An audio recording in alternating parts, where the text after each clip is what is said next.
This is Arena Talk, and you're talking with Zir. Now, the Bristol Flyers are in a desperate need of a new arena.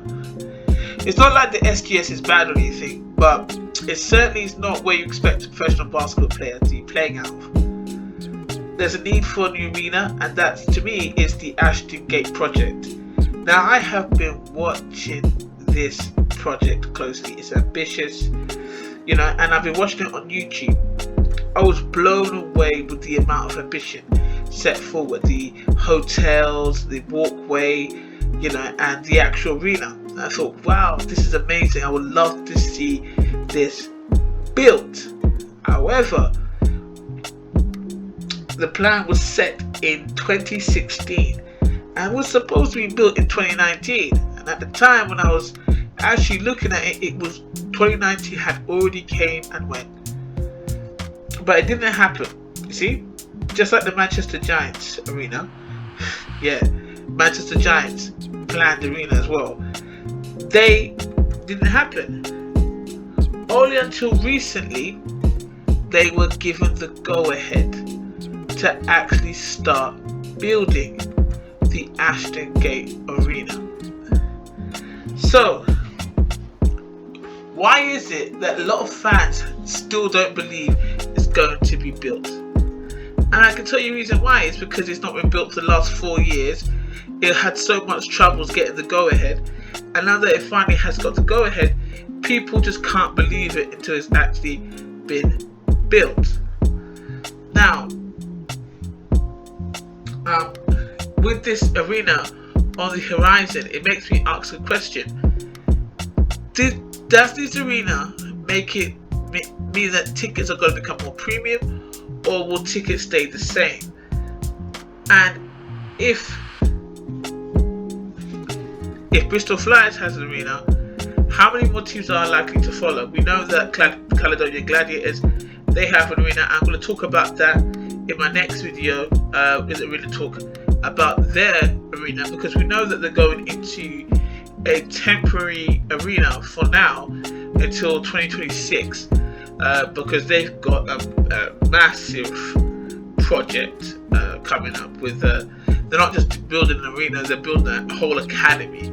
So it's like they're building from the ground up in Scotland, literally the academy, everything. So it's going to be a massive deal when it's done. Not to say this is not a massive deal in the first place. This is a big deal, and you're building an actual sporting quarter in the heart of Bristol. That's a big deal.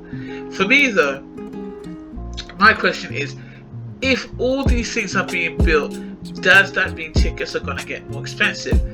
And what would be the suitable price for ticket goers? For me, I think if they're going to increase the actual expenditure for a single ticket, I'm looking at 25 max, 20-25. Now the reason why I say that the BBL league isn't the best league in the world as of yet, not right now, but it's definitely getting better.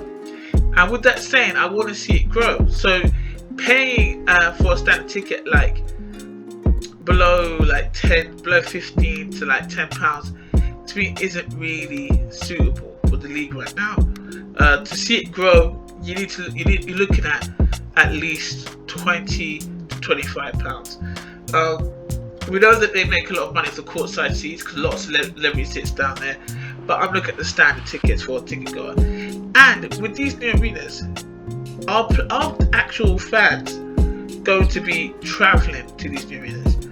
That's another thing as well. Would there be away stands, or are the fans allowed to migrate amongst the other fans or the home fans? It's just things that I'm thinking about now, because we have to look at the culture of what's happening now and how it's going to change into the future. But these are great things that are happening. These things, like if you look at here, you see what they're doing. They're building not just this, they're building a sports convention center, and they're building a hotel, and they're building a multi-car park. These things here, and they're building a plaza. Jesus Christ, they're building a whole lot here. So this project is absolutely massive.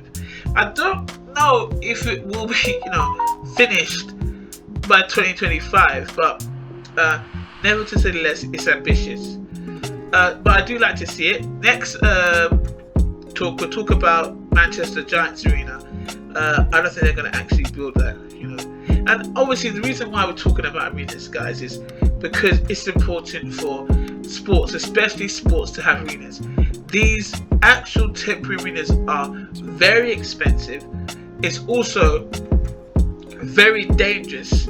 If you watch Josh Steele's YouTube channel, he talks about how dangerous it can actually be when you're actually on playing basketball. It can affect you and cause you damage in your knees and hurt your ankles. Justin Robinson is one of the people that is a great basketball player but has lots of knee injuries. So, you know, having an arena that literally is made from the ground up for basketball players, and it can be more attentive to those areas where people get injuries than a temporary arena. So yeah, that's basically it for today. Next, we'll talk about Manchester Giants Arena. I don't think that's ever going to be built. I don't know. I can't really say ever. But right now, they don't have an investor. Even though they have joined with the Mystics, there isn't really a clear investor except for 777. And then I look at the London Lions. The London Lions is renting out the Copper Box. The Copper Box is very expensive to rent out of. It's not an easy thing to rent out of. So you can only imagine if they are staying at the Copper Box for the foreseeable future, it's going to get very expensive. And then again, buying an arena in London is very expensive as well. So, but we'll see what happens with that. Alright guys, till next video, peace.